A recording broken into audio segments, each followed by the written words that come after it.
अस्सलाम वालेकुम students, welcome to my channel learning skills with Aamna. तो आज का जो हमारा टॉपिक है वो है class 9th physics, Newton's law of motion. Alright, so first of all मैं आपको ये बता दूं कि न्यूटन था कौन।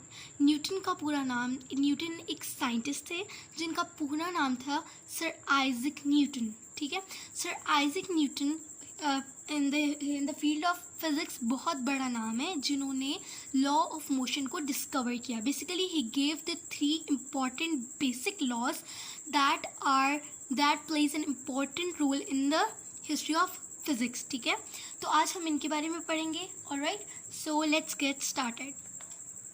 So Newton's law, as you know, there are 3 main basic laws of Newton. Newton's first law, Newton's second law, Newton's third law. All right.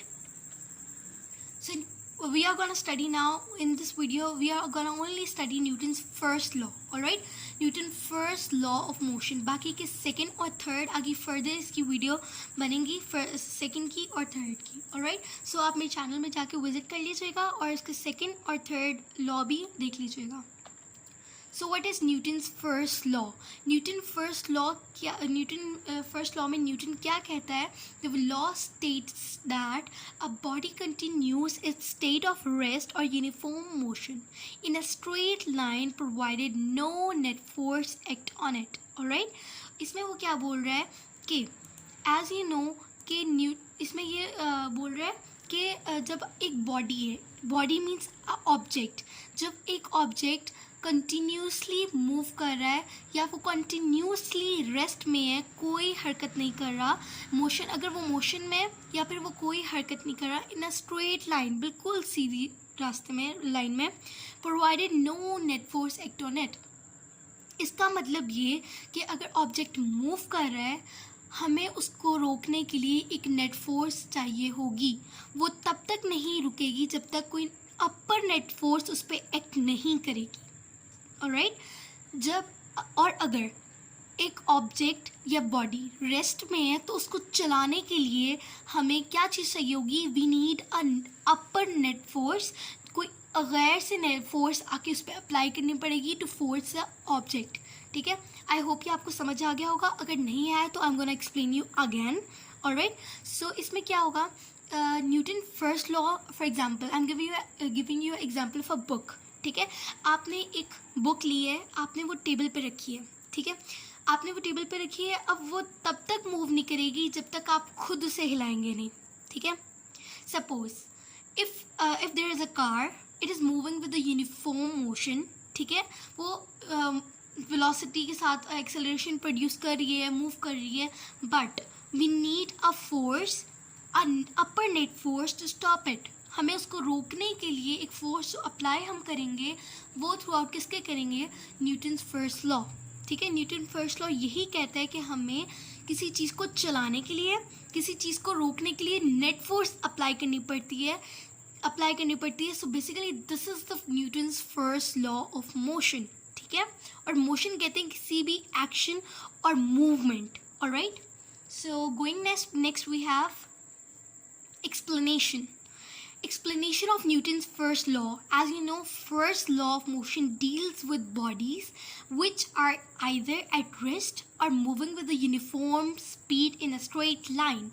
As मैंने आपको पहले भी बताया कि न्यूटन का जो फर्स्ट लॉ है मोशन का, वो यही कहता है कि अगर बॉडीज है, बॉडीज मीन्स ऑब्जेक्ट। ठीक है, अगर कोई बॉडी, सपोज अगर कोई body which are either at rest, अगर वो रेस्ट में है, रुकी हुई है, या फिर मूव कर रही है with uniform speed, uniform means constant. ठीक है, जो आम स्पीड के साथ मूव कर रही है in a straight line, according to the Newton first law of motion. अब उन्होंने यही बात की है कि न्यूटन का फर्स्ट लॉ स्टेट क्या कहता है, स्टेट डील किन किन चीज़ों के साथ करता है। बेसिकली न्यूटन का फर्स्ट लॉ ऑफ मोशन कहता क्या है? ये कहता है a body means a object at rest. ठीक है, अगर वो रेस्ट पे, रिमेन्स एट रेस्ट, वो तब तक रेस्ट में रहेगा जब तक कि no net force act on it. ठीक है, this part of the law is true. ये जो पार्ट है मीन्स जब तक आप किसी चीज़ को हरकत में नहीं लाओगे कोई चीज़ मूव नहीं करेगी. ये it's absolutely true. Alright, as we observe that object do not move by themselves. As we know that objects do not move by themselves unless someone moves them. यही बात की जो मैंने अभी की कि कोई भी ऑब्जेक्ट तब तक मूव नहीं करेगा until we apply the force to move it. Alright, so the example we have a book. Yeah, the book lying on a table remains at rest as long no net force acts on it. As you know, अगर कोई book है, ठीक है, वही book वाली example दे दी. फिर हम book को छोड़ के मैंने आपको ये एक्सप्लेन कर दिया. कोई और मैं आप लोगों को एग्जांपल देती हूँ. Suppose we have any body, we have any object such as your you can say your geometry box. You have your geometry box and it is lying on the table or anywhere else. It is at rest. It will remain at rest as long as no net force acts on it. Alright, समझ लगी. मतलब ये कि suppose हमारे पास आपका जो geometry box है वो है पड़ा हुआ है, वो रेस्ट में, कोई भी मूवमेंट नहीं हो रही. वो तब तक मूव नहीं करेगा अनलेस कि आप उसे खुद ना हिलाओ. ऑलराइट, सो ये थी explanation of the Newton's first law. Alright, so going further we have an other example of Newton's first law of motion. As you can see in the diagram, in the image, there's a book. ठीक है, वो constantly rest में है. ठीक है, if we are applying the force, if we are applying the force to move it, it will move. Rather कि वो rather ये कि जब तक हम उस पर फोर्स अप्लाई नहीं करेंगे it will not move. Alright, so next we have, okay, so इधर एक छोटा सा क्वेश्चन है. ओके, हमें इस पढ़ते हैं. Assuming there are no forces act on Professor's Max space shuttle as it moves through the space, what will happen over time?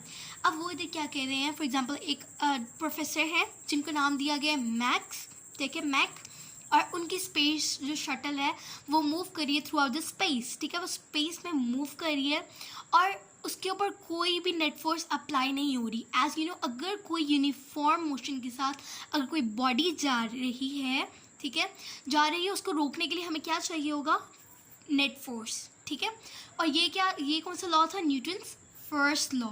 ठीक है, तो अब उन्होंने बात की है कि अब वक्त के साथ साथ क्या होगा.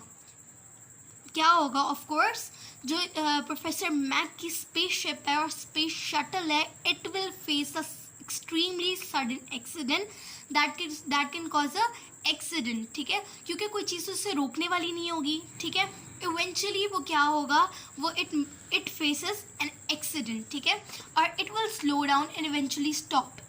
This might can also happen. It will keep moving at the same velocity. This can also be happen. All right, so going further we have, so that's it for today. If you guys are facing any question, any query regarding this session, then you can ask me in comment section below. Right, so that's it for today. Hope you guys like this video. Don't forget to give a huge thumbs